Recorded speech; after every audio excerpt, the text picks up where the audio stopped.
मैं हूं अमीश देवगन और मेरे साथ इस चुनावी सीजन का सबसे बड़ा, जिसे कहते हैं सबसे बड़े मेहमान हैं, यानी एक मेगा एक्सक्लूसिव इंटरव्यू देने के लिए हमारे साथ प्रधानमंत्री नरेंद्र मोदी इस समय मौजूद हैं। मोदी जी, आपका अभिनंदन है न्यूज 18 पे। नमस्कार। नमस्कार भैया, आपके सभी दर्शकों को भी हमारा नमस्कार। मोदी जी, चौथे चरण की वोटिंग जारी है, 3 चरण संपूर्ण हो चुके हैं। ये चुनाव आपको कहां जाता हुआ दिख रहा है? खासतौर पर तेलुगु स्टेट्स में भी वोटिंग है। पहले 3 चरण के जो चुनाव हुए हैं उससे मैं साफ देख रहा हूं कि कांग्रेस पार्टी कहो या उसके साथी कहो जी, सबके सब एक प्रकार से दिशाहीन नजर आते हैं। आप देखिए, आपको कहीं पर भी इंडिया अलायंस नजर नहीं आएगा। वो नेता नहीं तय कर पा रहे हैं, वो एजेंडा तय नहीं कर पा रहे हैं।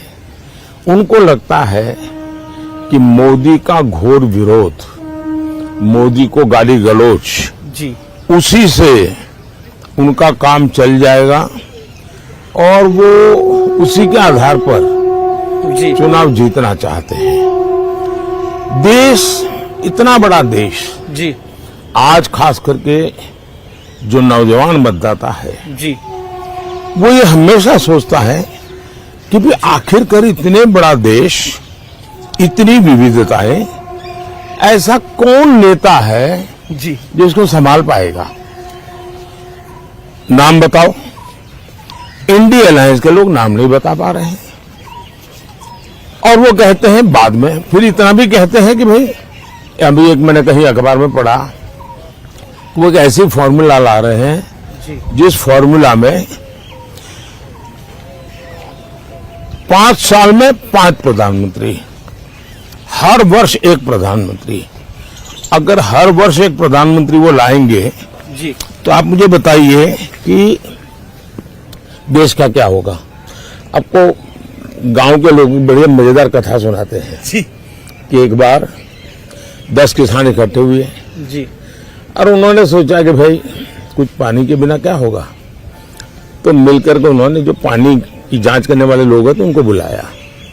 तो कहा भाई पानी तो निकल सकता है, अगर 100 मीटर ट्यूबवेल कर देंगे तो पानी आपको निकलेगा और पानी मिलेगा।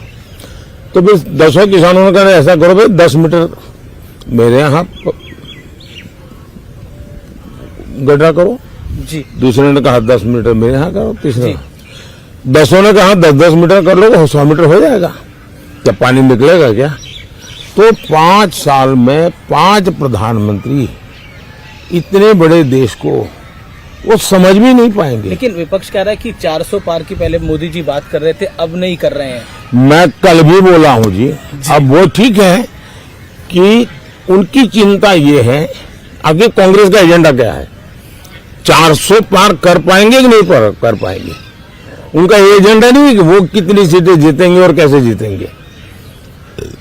दूसरा, मैंने करीब हिंदुस्तान के एक 3-4 राज्य बाकी है, सभी राज्यों का भ्रमण किया है और सभी राज्यों के भ्रमण से मैं देख रहा हूं कि आंधी है, आंधी, बड़ी आंधी। और 400 बड़ी वाली आंधी, 400 पार बहुत आराम से देश की जनता करने वाली है। विपक्ष 19 से 24 में विपक्ष के नाते भी विफल गया है। जो लोग विपक्ष के नाते भी विफल गए हो, उनको इतना बड़े देश का कारोबार कौन देगा भाई? एक सवाल मन में आता है कि बीजेपी ने 2019 के अंदर 303 सीटें अपने दम पर पाई। हिंदी भाषी राज्यों में एक तरह से बहुत बड़ी सीटें भारतीय जनता पार्टी को मिली, लेकिन इस बार क्या वो रिपीट हो पाएगा? और आप देखिए जी, भारतीय जनता पार्टी, जो आप इतनी पुरानी सोच के साथ बैठे हुए हो, गोवा जी, ये क्या हिंदी भाषी है क्या? गुजरात हिंदी भाषी है क्या? महाराष्ट्र हिंदी भाषी है क्या? असम हिंदी भाषी है क्या? बंगाल हिंदी भाषी है क्या? कर्नाटक हिंदी भाषी है क्या? आज भारतीय जनता पार्टी पूरे देश में है और पूरे देश में मैं कह रहा हूं भारतीय जनता पार्टी हैट्रिक करेगी करेगी और करेगी। और ये मोदी कहता है इसलिए करेगी ऐसा नहीं, देश के 140 करोड़ देशवासियों ने तय कर लिया है, इसलिए 400 पार होना है। और भारतीय जनता पार्टी भी अपने सारे रिकॉर्ड तोड़ेगी और एनडीए भी अपने सारे रिकॉर्ड तोड़ेगी। तेलुगु स्टेट्स में आपको क्या लगता है? आंध्रा में, आंध्रा एंड तेलंगाना जी, इस चुनाव में साउथ सबसे बड़ा सरप्राइज देगा। केरल, तमिलनाडु, पुडुचेरी, कर्नाटका, आंध्र, तेलंगाना, विपक्ष को भी सभी में उम्मीद है बहुत ज्यादा। सभी में ऐतिहासिक परिवर्तन आपको नजर आएगा और बहुत बड़ी सिद्धि जी भारतीय जनता पार्टी और एनडीए के पक्ष में रहेगी। जी, ये बिल्कुल साफ नजर आता है। और मैं मानता हूं जी, कि तेलंगाना क्लीन स्वीप करेगा। जिन राज्यों के चुनाव है वहां भी जहां भारतीय जनता पार्टी है वो रिपीट करेगी, जहां एनडीए है वो नई सरकार बनेगी। और इसलिए इन सभी राज्यों में जी, सरकार बनना तय है। आंध्र तेलंगाना में भी क्लीन स्वीप होने वाला है। एक मैं पूरे देश घूम रहा हूं चुनाव के लिए। एक चीज मैंने देखी, इस चुनाव में नैरेटिव बार बार बदले। पहले नैरेटिव आया रिजर्वेशन का, फिर आया नैरेटिव की बीजेपी के लीडर्स के फेक वीडियो चलाए गए। नैरेटिव बार बार बदल रहे हैं, कैसे देखते हैं आप इसको? इसको आप नैरेटिव नहीं कह सकते हैं। चुनाव का नैरेटिव एक ही है और वो है फिर से एक बार मोदी सरकार। जी, चुनाव का नैरेटिव एक ही है, अब की बार 400 पार। नैरेटिव वही है, लेकिन एक नैरेटिव जो लोग हताश हैं, निराश हैं, जो मुद्दों की तलाश में हैं, जी, उनके लिए बार बार वो खोज रहे हैं कैसे टिके, कैसे लोगों के बीच में रहे, इसलिए उनको ये खेल करना पड़ रहा है। लेकिन वो नीचे तक लोगों को बात पहुंचा नहीं पा रहे हैं। लेकिन उत्तर से दक्षिण तक, पूरब से पश्चिम तक एक नैरेटिव है मोदी जी, और ये हमारा एनालिसिस है, वो है नरेंद्र मोदी। मोदी एक नैरेटिव है, इस पर आप क्या कहना चाहते हैं? आप पर बहुत बड़ा एक प्रेशर है कि आप अपनी तीसरी टर्म में वापस आए। मेरे पर कोई प्रेशर नहीं है जी, देश की जनता का प्यार, यही मेरी बहुत बड़ी शक्ति है जी, देश की जनता के आशीर्वाद यही बहुत बड़ी पूंजी है। और इसलिए प्रेशर मैं देख रहा हूं कि इंडिया अलायंस में है, क्योंकि उनके इंडिया अलायंस बन ही नहीं पा रहा है। अब बनते ही बनते देखिए केरल में जाके, लेफ्ट उनका सबसे बड़ा साथी, जी, जी, केरल में जाकर के ही उन्होंने उन पर छुरा भोंक दिया, खुद चुनाव लड़ गए। और मैंने पूरे चुनाव में सबसे तीखी आलोचना, सबसे तीखी भाषा जी, अगर मैंने कहीं सुनी है तो वो मैंने वायनाड की सीट पे सुनी है, वायनाड में सुनी है, केरल में सुनी है, जहां कांग्रेस की इतनी भद्दी तरीके से आलोचना हुई और कांग्रेस ने अपने इंडिया अलायंस के साथी के खिलाफ इतनी भद्दी भाषा में बोला। एक आपका बयान था कि कांग्रेस अगर आई सत्ता के अंदर तो ये राम मंदिर का फैसला पलट देगी, ये क्या? ये मेरा बयान नहीं है। आपने बोला इस पे? ये मेरा बयान नहीं, मेहरबानी करके मेरे मुंह में बयान मत डालिए।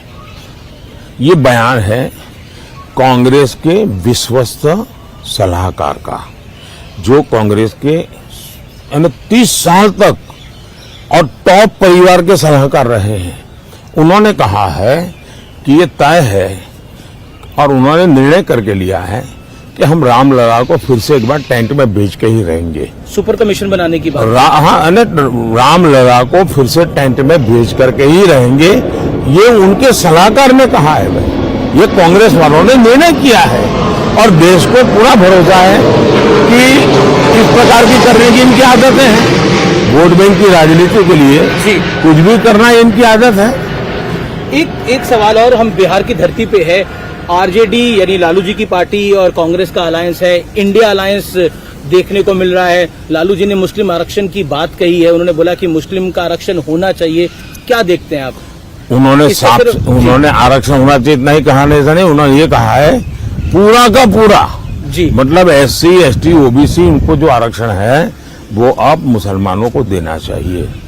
और संविधान सभा ने गंभीर चर्चा करके तय किया था कि इस देश में धर्म के आधार पर आरक्षण नहीं होना चाहिए। बाबा साहब अम्बेडकर के भी विचार बहुत स्पष्ट रहे हैं कि धर्म के आधार पर आरक्षण नहीं होना चाहिए। पंडित नेहरू भी इसी विचार के थे, लेकिन उसके बावजूद भी राजनीति और सत्ता की भूख ने इनको इतना नीचे गिरा दिया है कि वो देश को फिर से एक बार धर्म के आधार पर बांटने के रास्ते खोज रहे हैं, बांटने के तरीके खोज रहे जी। हैं, और उसमें धर्म के आधार पर आरक्षण है। पाकिस्तान का मुद्दा एक बार फिर चुनाव के अंदर आ गया है। तेलंगाना के CM है रेवंत रेड्डी, उन्होंने सर्जिकल स्ट्राइक हुआ था नहीं हुआ था वो पूछ रहे हैं। कांग्रेस पार्टी एक ऐसी पार्टी है जिसको देश की सेना के प्रति नफरत का भाव पड़ा हुआ है, और इसलिए देश के सेना नायक को उन्होंने एक बार जी गली का गुंडा कहा था। जिनकी भारत की सेना के प्रति ये भाव होंगे, उनसे आप कैसे अपेक्षा कर सकते हो? पाकिस्तान भी सर्जिकल स्ट्राइक नहीं हुए ऐसा कहता नहीं है, पाकिस्तान भी नहीं कहता है। हाल ही में पाकिस्तान ने तो राहुल गांधी की तारीफ करी थी, पाकिस्तान के एक नेता। लेकिन कांग्रेस पाकिस्तान में जी सदन में उनके नेताओं ने भाषण किया है जी कि भाई ये जिस प्रकार से सर्जिकल स्ट्राइक करके जाते हैं, एयर स्ट्राइक करके जाते हैं, और हम हाथ से हाथ जोड़ करके बैठे रहते हैं, ये उनके भाषण है वहां के। अगर हमारी बात नहीं माननी है, हमारी देश की सेना की बात नहीं माननी है, जी। तो वो अपने मित्र पाकिस्तान के लोगों की बात तो सुन ले, उनको तो मान ले। इस चुनाव में लगातार आपको अपशब्द कहे जा रहे हैं। औरंगजेब कहा गया महाराष्ट्र के एक नेता ने, एक और विपक्षी नेता ने आपको तुगलक का, फिर उसके बाद तानाशाह का। क्या आपको बुरा लगता है? आपको गुस्सा आता है इस पे? भाई देखिए, हम तो कामदार है, जी वे नामदार है, और हम कामदार लोग जन्म से ही गालियां सुन सुन करके बड़े हुए हैं, लोगों के लाते खाते खाते बड़े हुए हैं, और इसलिए इन चीजों को हम मन पर लेते नहीं है। हम एक प्रकार से गाली प्रूफ बन गए हैं। और मैं तो कहता हूँ, लोग मुझे कभी कभी पूछते, मोदी जी आपकी इतनी बड़ी एनर्जी का रहस्य क्या है? तो मैं कभी मजाक में कहता हूँ कि मैं डेली 2 किलो गाली खाता हूँ, जी और उसी से मुझे ऊर्जा मिलती है। देखिए, मेरी एक बहुत पुरानी कविता है, मुझे अभी याद तो नहीं है, लेकिन उस कविता का भाव ये था जी कि मुझे जो पत्थर फेंकते हैं, मैं उन्हीं पत्थरों से पक्षी बना देता हूं, और मैं उसी से ऊपर चढ़ जाता हूं। और दूसरा मैं कहता हूं कि जितनी गंध उछालेंगे, जितना कीचड़ उछालेंगे, जी कमल उतना ही ज्यादा खिलेगा। चलिए, बहुत बहुत धन्यवाद। जी। आखिरी सवाल, नमस्कार। एक सवाल आखिरी ये है कि माताओं बहनों का आपसे एक विशेष लगाव है। कल हम बंगाल का वीडियो देख रहे थे, उस बंगाल के वीडियो के अंदर महिलाएं, मतलब उनके आंखों में आंसू आ रहे हैं। एक इमोशनल कनेक्ट जो है, इसको प्रधानमंत्री जी आप किस तरह से देखते हैं? क्योंकि ये बहुत बड़ा इमोशनल कनेक्ट है। मेहरबानी करके जी इन माताओं बहनों का जो आशीर्वाद है, इसको राजनीति के तराजू से मत तोलिए। एक भावात्मक विषय है, और मैं मानता हूं कि मेरे देश का कल्याण करने के लिए मेरी मातृशक्ति को एम्पावर करना चाहिए, स्त्री शक्ति को एम्पावर करना चाहिए, नारी शक्ति को बढ़ावा देना चाहिए। तो मैं एक बड़ी श्रद्धा से, एक पूजा भाव से काम कर रहा हूं। कृपा करके इसको राजनीति के तराजू से मत तोलिए, और मैं चाहता हूं मैं वैसा ही पूरे भक्ति भाव से इस देश की माताओं की सेवा करूं, इस देशों की बहनों की सेवा करूं, इस देश की बेटियों की सेवा करूं। यूथ वोटर को, जो फर्स्ट टाइम वोटर है, उसको आपका मैसेज क्या होगा प्रधानमंत्री मोदी? मेरा उनके लिए कोई मैसेज नहीं है, मुझे तो देश के युवा का मैसेज चाहिए। मैं देश के युवाओं की इच्छा आकांक्षा के अनुसार चलना फर्स्ट चाहता टाइम हूं। वोटर क्यों वोट करे? मैं फर्स्ट टाइम वोटर की इच्छा अनुसार देश बनाना चाहता हूं। हमने अभी जो 2047 का विजन बनाया, करीब 35 लाख नौजवानों से मैंने फीडबैक लिया है, और मैं अभी 100 दिन का कार्यक्रम बनाया है जी। मैं अभी सोच रहा हूं कि मैं 125 दिन का बनाऊं, और मैं 25 दिन जो है उसके लिए देश के युवाओं को पूछने वाला हूं, ये 25 दिन के लिए उनके क्या सुझाव है, कौन से काम मैं पहले करूं। तो मैं इस प्रकार से देश के युवकों को उनकी आशा आकांक्षा के अनुसार देश चलाना चाहता हूं। जेनजी जनरेशन आपसे पूछना चाहती है, आपका कोई बेस्ट फ्रेंड है? नरेंद्र मोदी का कोई बेस्ट फ्रेंड है? BFF, best friend for ever. मतलब क्या मतलब होता आपका है? कोई खास दोस्त है जिसके साथ आप दिल की बात करते हैं? ऐसा है, मैं देश के 140 करोड़ देशवासियों से दिल की ही बात करता हूं जी। मैं तो जीता हूं दिल के संबंधों से जी।